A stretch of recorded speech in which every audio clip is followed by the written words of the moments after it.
دوسرا درویش سیدھا ہوا، کمرے میں موجود لوگوں کی طرف دیکھا، مسکرایا اور بولا، میری کہانی پہلے درویش سے زیادہ ہولناک ہے۔ میں ایک نارمل، خوشحال اور کامیاب زندگی گزار رہا تھا۔ میرے پاس اللہ کا دیا ہوا سب کچھ تھا، کاروبار تھا، گھر تھا، اللہ نے اولاد اور دوست بھی دے رکھے تھے، صحت بھی اچھی تھی اور میں روز جم بھی جاتا تھا، مقدموں اور لڑائی جھگڑوں سے بھی بچا ہوا تھا۔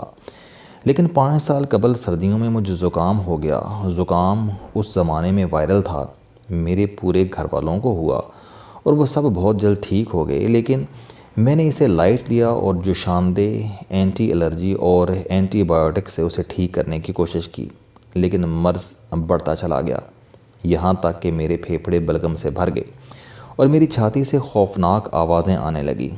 میں لیٹ کر سانس نہیں لے سکتا تھا، چنانچہ 24 گھنٹے کمر کے پیچھے 2 تکیے رکھ کر بیٹھا رہتا تھا۔ مجھے فوراً ہسپتال لے جایا گیا۔ ہسپتال باہر سے خوبصورت تھا، کمرے 5 سٹار تھے، عملے نے خوبصورت یونیفارم پہن رکھی تھی، جدید آلات بھی تھے اور ڈاکٹروں کے ناموں کے ساتھ پروفیسر اور 10 ڈگریاں بھی درج تھیں، لیکن عملی طور پر وہ سب نالائق اور ظالم تھے۔ لہذا ہسپتال میں میرے ساتھ بکرے جیسا سلوک شروع ہو گیا۔ مجھے دنیا جہاں کی دوا دے دی گئی۔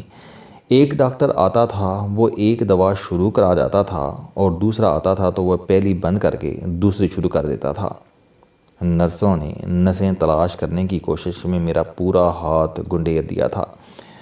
میں بے شک بیمار تھا، مجھے سانس لینے میں دقت ہوتی تھی، لیکن میں جب ڈاکٹروں کے ہتھے چڑھا تو میرے جسم کا پورا سسٹم خراب ہو گیا، منہ سے لے کر معدے تک چھالے نکل آئے، میں کھانے پینے کے قابل نہ رہا۔ ڈاکٹروں نے مجھے ڈرپ اور نالی کے ذریعے خوراک دینا شروع کر دی، میرے دل پر بھی اثر پڑ گیا، مجھے دل کی دوائیں بھی شروع کر دی گئیں، شوگر بے تحاشا بڑھ گئی، جس کے لیے مجھے انسولین بھی شروع کر دی گئی، دماغ میں بھی کلاٹ آ گیا اور دماغ کے لیے دوائیں بھی سٹارٹ ہو گئیں، ہڈیوں اور مسلز میں بھی درد ہونے لگا، مجھے پین کلر بھی دیے جانے لگے اور خون کی کمی بھی ہو گئی، چنانچہ مجھے خون بڑھانے والی دعائیں بھی دی جانے لگیں۔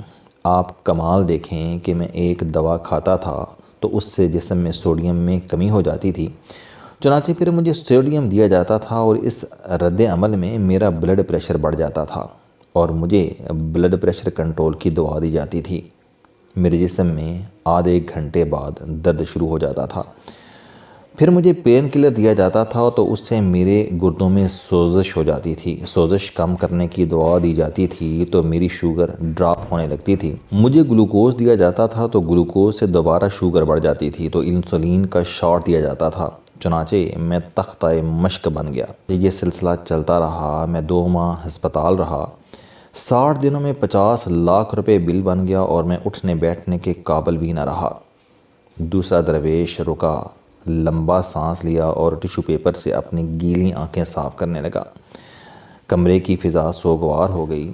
وہ تھوڑی دیر رکا اور پھر بولا، مجھے میرے گھر والوں نے زبردستی گھر شفٹ کر دیا، جس کے بعد میرا کمرہ چھوٹا سا ہسپتال بن گیا، کمرے میں ہاسپٹل بیڈ لگ گیا، ساتھ آکسیجن کا ٹینک رکھ دیا گیا، بلڈ پریشر اور دل کی دھڑکن گننے کا آلہ بھی لگ گیا اور 14 دوائیں بھی شروع ہو گئیں۔ میں ڈاکٹروں سے پوچھتا تھا کہ مجھے آخر بیماری کیا ہے؟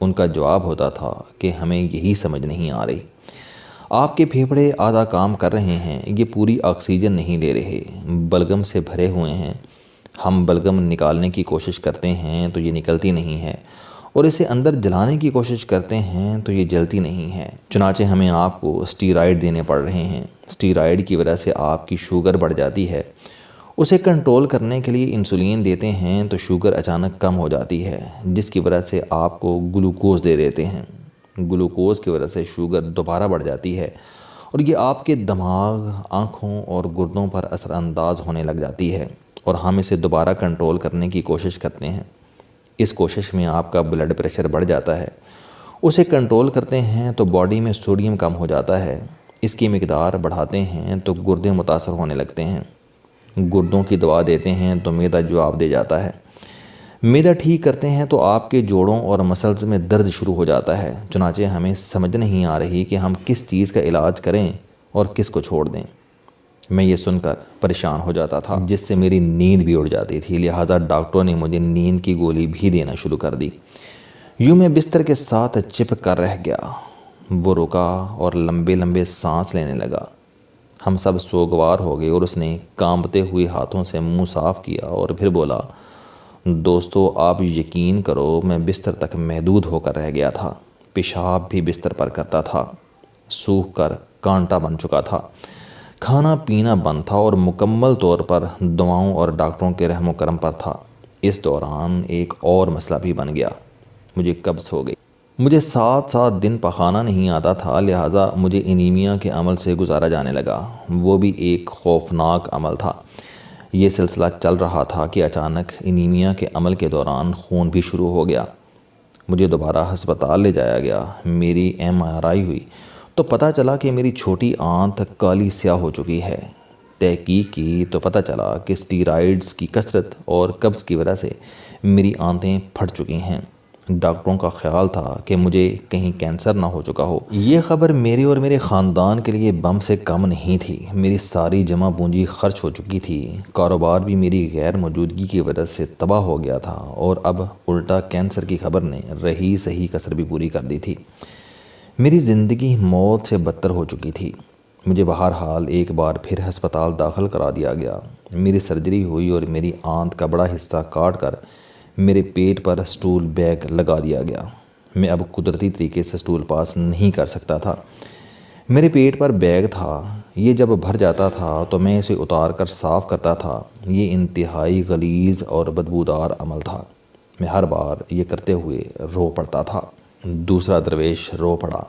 ہم سب اسے تسلی دینے لگے اور وہ دیر تک دکھ اور افسوس کی صورتحال میں رہا اور پھر بولا، میں بیماری کے عالم میں موبائل فون پر قرآن مجید سنا کرتا تھا۔ ایک دن قرآن مجید کی ایک آیت میرے سامنے سے گزری۔ اس کا مفہوم تھا کہ ہر مصیبت اللہ کی طرف سے ہوتی ہے، تم اللہ سے مدد مانگو اور ہر راحت میں اس کا شکر ادا کرو۔ یہ سن کر میرے دماغ میں روشنی کا چماکہ سا ہوا۔ میں نے اللہ تعالیٰ سے معافی مانگنا شروع کر دی۔ میں 24 گھنٹے اللہ سے معافی مانگتا رہا اور اس سے رحم کی اپیل کرتا تھا۔ یہ سلسلہ 14 ماہ جاری رہا، یہاں تک کہ اللہ تعالیٰ کو مجھ پر رحم آ گیا۔ میرے ایک پرانے دوست ایک دن مجھ سے ملنے آئے۔ میری حالت دیکھی اور اس نے مجھے بتایا کہ دنیا میں ایک ایسا علاج آ چکا ہے جس کے ذریعے سٹول بیگ اتر جاتا ہے۔ امریکہ سے ایک سرجن ہر مہینے کراچی آتے ہیں اور مریضوں کا آپریشن کر کے واپس چلے جاتے ہیں۔ یہ میرے لیے خوشخبری تھی۔